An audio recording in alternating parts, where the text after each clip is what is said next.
Stop scroll dulu, karena ini bisa jadi jalan paling realistis buat naikin penghasilan tanpa harus pindah kota. Kalau lo pengen kerja dari rumah, tapi dibayar standar luar negeri, tonton sampai habis. Dan kalau lo suka konten yang ngebahas peluang kerja dan skill yang bisa bikin hidup naik level, klik subscribe sekarang biar nggak ketinggalan video berikutnya. Karena di video ini, gue bakal bahas 8 peluang kerja remote yang masih jarang dibahas orang. Banyak orang belum paham kalau peluang kerja remote itu jauh lebih luas dari sekadar jadi admin atau jadi freelancer desain. Ada banyak posisi remote yang nyaris nggak diketahui orang kebanyakan. Padahal beberapa di antaranya bisa jadi jalan buat lo sukses sebelum ke 30, konsepnya simple tapi kuat. Lo tetap tinggal di Indonesia dengan biaya hidup lokal, tapi lo dibayar dengan standar gaji internasional. Kerja dari rumah, tapi jobnya bisa dari Jepang, Korea, Spanyol, bahkan Prancis. Tertarik kan? Oke, sekarang gue masuk ke konteksnya dulu. Kenapa peluang remote itu makin masuk akal buat anak muda sekarang? Karena skill digital anak muda hari ini udah jauh lebih siap. Lo hidup di smartphone, informasi berseliweran setiap hari.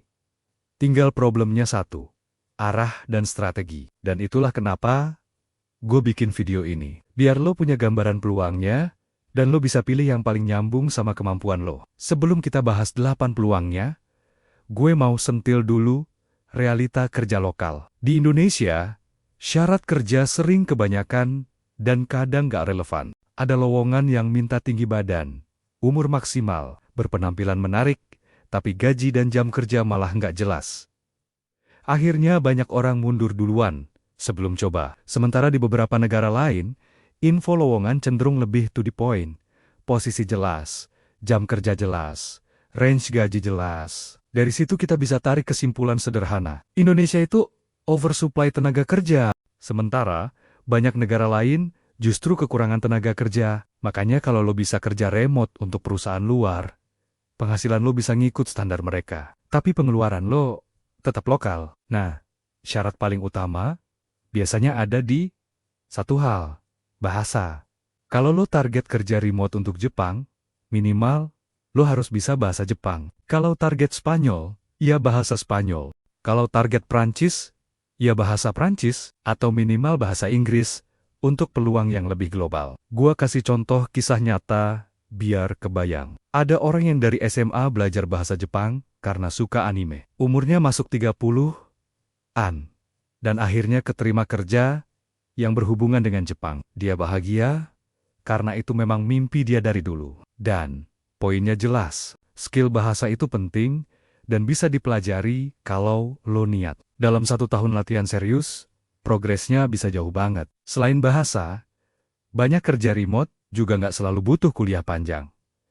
Banyak yang cukup sertifikat plus portofolio. Oke, sekarang kita masuk ke 8 peluang kerja remote-nya. Gue mulai dari yang pertama. Peluang pertama adalah user manual writer. Ini pekerjaan yang menulis panduan penggunaan produk, software, atau layanan. Intinya lo bantu orang paham hal teknis dengan bahasa yang sederhana. Lo bikin langkah-langkah yang jelas, rapi, dan mudah diikuti. Kerjanya tenang, dan bisa dilakukan dari rumah. Skill utamanya adalah menulis yang jelas, teliti, paham teknis dasar, dan sabar. Kalau dapat perusahaan luar negeri yang bayarnya standar mereka, angkanya bisa besar per tahun. Kelebihannya, alur kerja relatif stabil, bisa mandiri, dan bidangnya terus dibutuhkan. Kekurangannya bisa terasa monoton, dan deadline kadang ketat. Tapi buat yang suka nulis rapi, ini peluang yang underrated banget. Peluang kedua adalah statistik validator,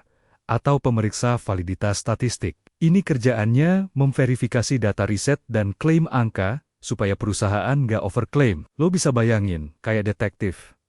Tapi yang lo selidiki, bukan kasus kriminal, melainkan angka dan data. Lo periksa apakah data valid, apakah kesimpulannya benar, dan apakah klaimnya bisa dipertanggungjawabkan.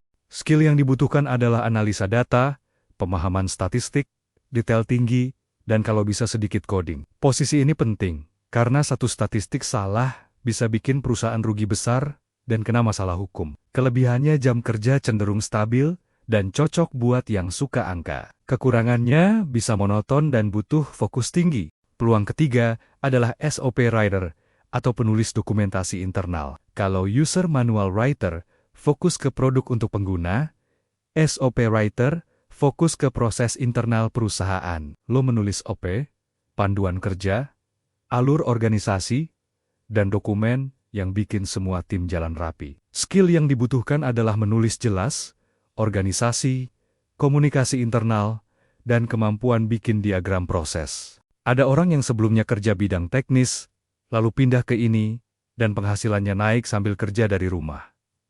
Kelebihannya, gaji bisa tinggi, dan bidangnya terus tumbuh. Kekurangannya banyak revisi, banyak rapat, dan tetap bisa terasa monoton.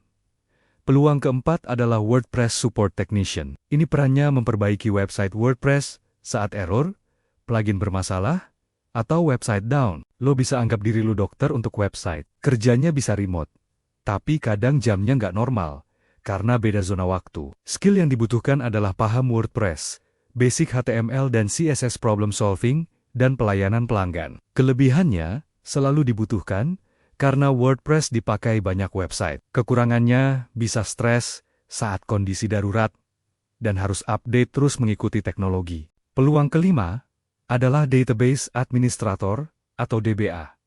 Kalau data itu minyak baru, DBA itu penjaga gudangnya. Tugasnya menjaga, mengelola, dan mengamankan database perusahaan supaya tetap stabil dan bisa diakses. Lo kayak penjaga brankas, tapi yang dijaga bukan uang, melainkan data. Skill yang dibutuhkan biasanya SQL, manajemen database, keamanan data, dan kemampuan problem solving. Banyak perusahaan juga menghargai sertifikat dan portofolio, bukan cuma gelar. Kelebihannya stabil, gaji besar, dan perannya vital. Kekurangannya kadang harus standby dan tanggung jawabnya besar.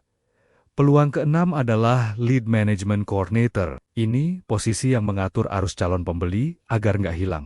Lo memantau leads yang masuk, memastikan follow-up dilakukan tim sales, dan menjaga semuanya rapi di CRM. Lo kayak pengatur lalu lintas untuk pelanggan potensial. Kerja ini relatif lebih mudah dimasuki. Apalagi kalau lo bisa bangun portofolio dari proyek kecil atau freelance. Skill yang dibutuhkan adalah organisasi, komunikasi, paham CRM, dan dasar-dasar penjualan. Kelebihannya, bidangnya tumbuh cepat dan jalur karirnya jelas.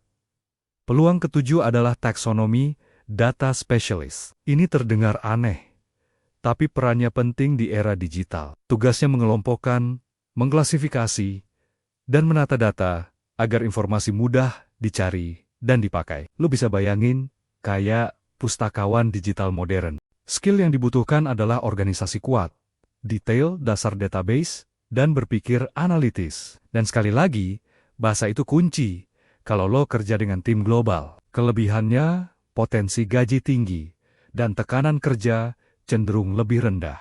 Kekurangannya, jalur naik jabatan bisa terbatas, dan tetap butuh belajar terus. Peluang kedelapan adalah Customer Support Specialist via chat atau email.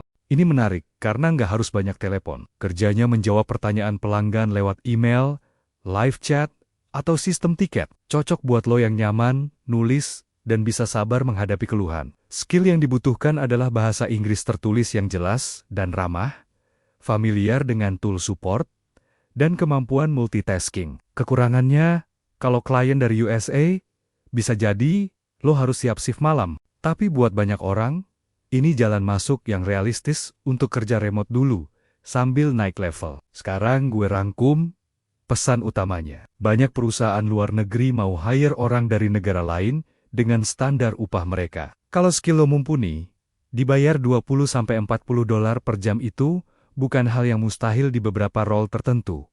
Tapi kuncinya tetap sama. Skill harus lo upgrade, bahasa harus lo kuasai. Dan lo harus rajin cari peluangnya. Jangan menutup diri, dan jangan cuma terpaku pada lowongan lokal yang syaratnya bikin kecil hati. Buka wawasan, bangun portofolio, dan pelen-pelen, ambil peluang global. Kalau lo ngerasa video ini ngebantu, klik like, biar gue tahu lo butuh konten model begini lebih banyak. Dan jangan lupa, subscribe, karena di video berikutnya gue bakal bahas peluang-peluang pekerjaan aneh lain yang gajinya bisa jauh di atas standar lokal. Mulai dari sekarang, coba pilih 1 dari 8 peluang ini yang paling dekat sama skill lo. Kalau lo kuat di nulis, fokus ke user manual writer atau SOP writer. Kalau lo kuat di angka, fokus ke statistik validator atau DBA. Kalau lo kuat di teknis web, fokus ke WordPress support. Kalau lo rapi dan komunikatif,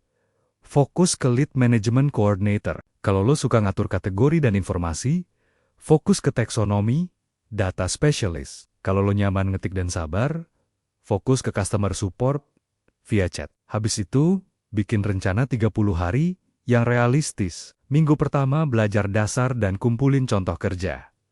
Minggu kedua bikin portofolio sederhana. Minggu ketiga mulai apply dan cari proyek kecil. Minggu keempat evaluasi dan naikkan kualitas. Lo nggak harus langsung jago. Lo cuma harus mulai dulu. Karena banyak orang gagal bukan karena kurang pintar, tapi karena kebanyakan nunda. Dan kalau lo serius, 1 tahun dari sekarang, hidup lo bisa beda total.